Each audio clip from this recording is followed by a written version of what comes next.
I've run the training at UCB anyway, and also the first time that we've done a training like schedule in this way. So definitely like welcome any feedback that you have. Share ideas for best practice for running a society.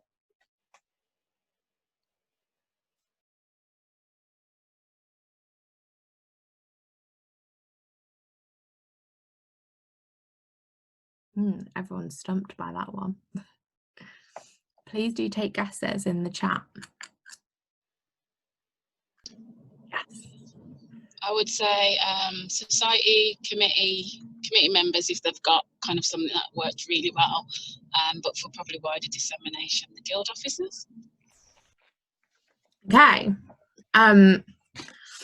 Great answer, Justice. Chloe, I think I'm going to go with what Chloe said, which is societies forum and committee members, but knowing that guild officers will also go to societies forum.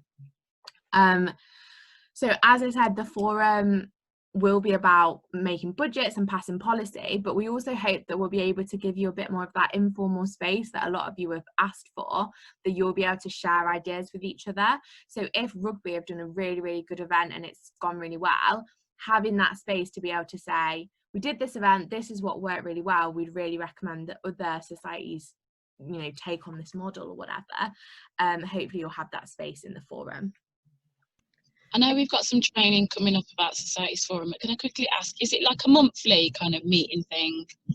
Yeah, I believe at the minute it's set as monthly. Because it's the first time we've done it, we'll probably do a few and then review, see how it's going on. But yeah, it's likely to happen once a month. Okay, brilliant. Decide on how much money a society will receive from the guild.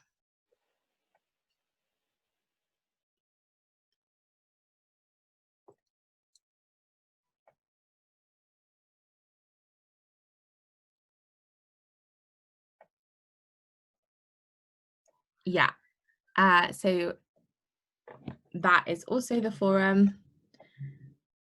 So lots of you will also be involved in that decision. As the core space, or do we still go to the forum? If the core space societies, we're going to essentially, just very briefly to talk over the forum model, there's going to be 3 forums. So there'll be a societies forum, a liberation forum, and an education forum, or academic, whatever we want to call it. Okay.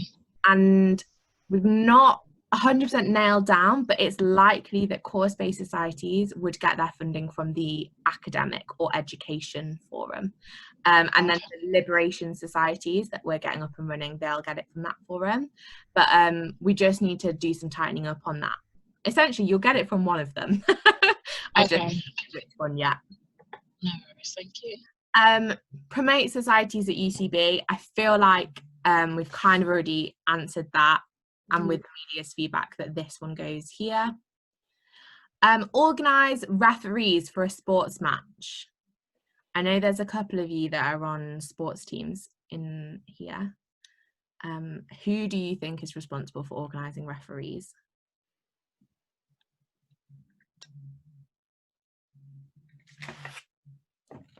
Society committee members. Yeah.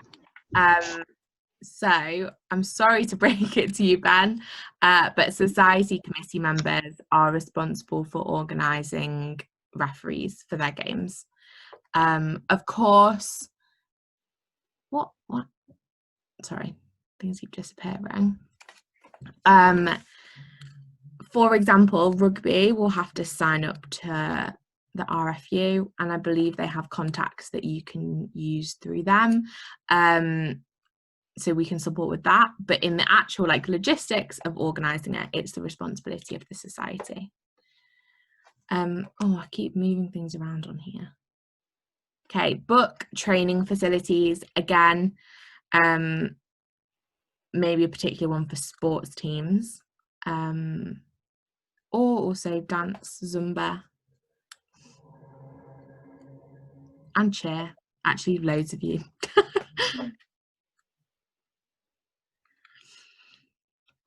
Okay, so Has that changed then? Because I know last year I believe it was the guild's responsibility to get referees for sports matches. I know it doesn't affect me, but for Ben's sake. So it actually never, from what I know, it was never actually down to the guild to do it. But sports teams would go to the guild and say, we haven't got a referee, or we need a coach, etc. And then obviously it's dependent on the exec team whether we put our time into like getting that for the sports teams. However, this year we are going to be quite like put our foot down, in the sense of if you need a coach to go to a match, you're going to have to do it yourselves. If you need anything, essentially you're going to have to do it yourselves. We're happy to support you, and like maybe the first couple of times if you're having issues, we can kind of support on it, but it'll be definitely down to the sports teams to do that. I think the ideal scenario with sports teams is if you're playing fixtures, you should know your fixtures well enough in advance. That means that you can book, for example, the fair. I mean, it is very different with coronavirus. If we didn't have coronavirus, you'd book your first semester of fixtures, and then you'd be able to organise referees like in advance of that. And that would all of your matches and stuff go through the guild website, so we can support. But you'd be responsible for booking them. In terms of training facilities, again, it's kind of one of those ones that's in the middle. As a society member, whenever you have any type of activity, so whether it's a social, training, a match, whatever, it'll have to go through the guild website.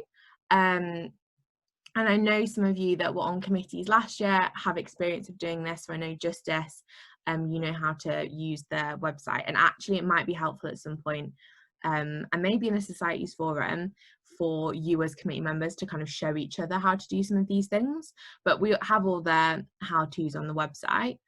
And so when you put that through as an event that you want to do, you will also submit like a booking form. And so it depends where your training facilities are. For example, if you're Zumba and you want to book the dance studio in the Maltings, we can book that for you once you've submitted your event form. But if, for example, you want to pay for external training facilities that aren't on campus, you will be responsible for organising that yourselves. So it basically depends kind of where the facilities are, but we can support you with that, obviously. As with all of these things, we're here to help however we can. And as if by magic, the next one is complete relevant forms on the activities management section of the website. I've kind of answered already, which is that this is the responsibility of society committee members. I promise you that it is easier than it sounds when you haven't seen it before. I know when you haven't seen a system, it can sound kind of complicated or confusing, but essentially, when you want to run an event, you'll click on the activity centre on the website, which again, you can have a look at the FAQs on the website or have a one-to-one with me and I can go through that with you. And you'll basically just have to answer a series of questions. You'll have to do a health and safety checklist. It'll pre-generate the forms that you need to fill in, but you need to make sure that you've done that before every activity. Part of the reason for that is our insurance. So we need to just make sure that if you're having an event, that you're insured to have that event. And also that'll link directly to the finance system. So you'll need to make sure that you've submitted that in advance. I feel like as we go along, some of these I've answered ourselves or myself when I've been explaining, but booking rooms, for example, this is my responsibility. As I said, it's your responsibility as committee members to submit the room booking form. But if it's a room on campus at UCB, I will then follow up from your form that you've submitted and book the room for you. I would love if there was a process for society committees to book it themselves, but currently we don't have that in place, so that's my job. Risk assessments for events. Who is responsible for writing those? Society committee members. Yeah, exactly. Hopefully you've all seen the email that I sent around about risk assessments. I know it's not the most exciting of activities, but yes, as committee members, you'll need to make sure you've completed those. There's some safety training where we'll run through that as well. Update society web pages.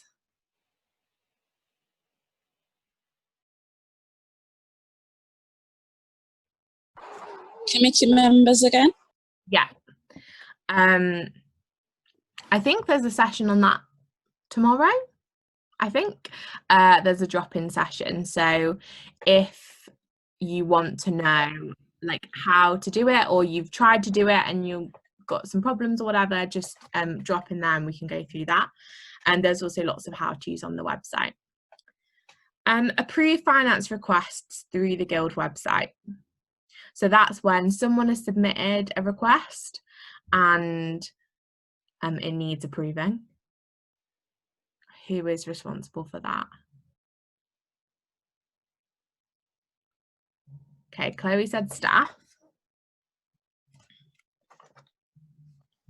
Another committee member. Yeah. So both of those are right. Another committee member is responsible for signing it off. But once 2 committee members have gone through the finance process, I will then be responsible for signing off, and I'll basically also go back to your budget and just check that you have the money there. And then that will go to our finance assistant, who will then process the payment. So this one kind of goes here as well. Submit finance requests through the Guild website. Again, we've just talked about that. That is the responsibility of committee members, particularly the treasurer. Let societies know any important deadlines.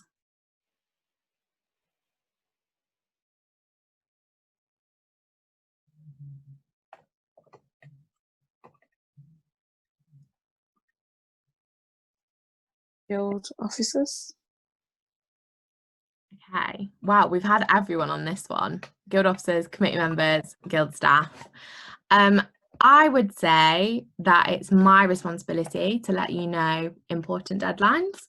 So I'm going to put it here. Obviously, your guild officers may reiterate that to you. So if there's a deadline coming up, they might put in the WhatsApp, oh, remember there's this deadline. But I'll be making sure I communicate any key information to you. And then committee leaders might also want to pass that information on into their committee. So you're also right, Chloe. Email societies with important information. Again, clearly this was my thought process as I was going through. That is my responsibility as a staff member. Okay, attend society events to support the society.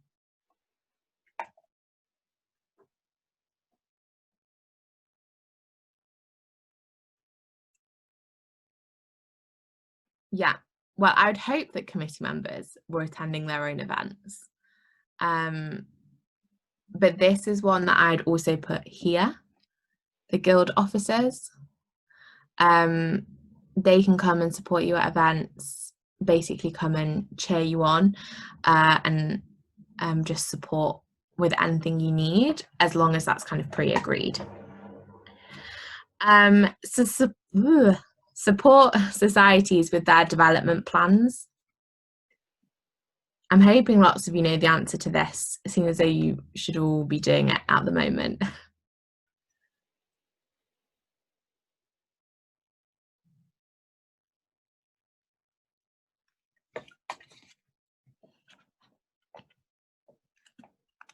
Would that be a mixture of the society committee members and the guild staff? So as staff, we can help. I can help however as they need. But yeah, as Chloe and Ben have said, that is the responsibility of guild officers. They're there to help support you in your development and helping you to achieve what you want to get out of your year. So I'm going to put it here only because it's supporting, but obviously committee members need to write the development plan. And then the last one